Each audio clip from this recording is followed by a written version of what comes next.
I enjoy quite a lot every year reading ideas for action proposals.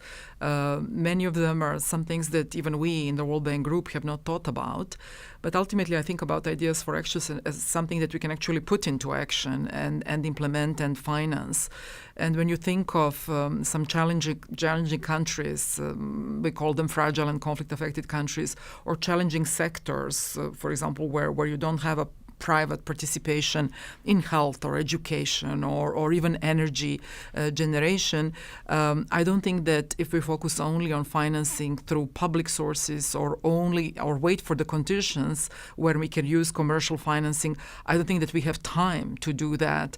And hence I do look at blended finance, which is somewhere in between, as a very practical way of financing some of the innovative pioneering projects through private sector, but helping improve the returns for the private sector and manage the financial risk of those transactions.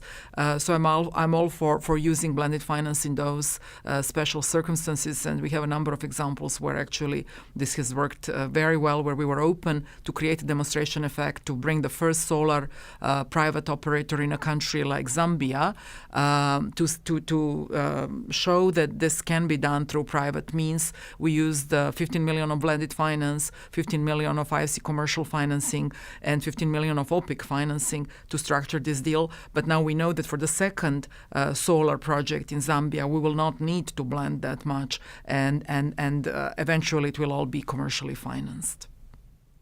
I mean, talking about blended finance, I want just to step back for a moment. One issue is, of course, when these young innovators and entrepreneurs think about their project, sometimes they are not well informed of available financial resources. So, and that's why Idea for Action is really not primarily about competition of ideas, it's also capacity development. So the more young people are informed about this new financing mechanism, more freedom they will have in thinking about their projects, because now they know there are new mechanisms for supporting and implementing this project.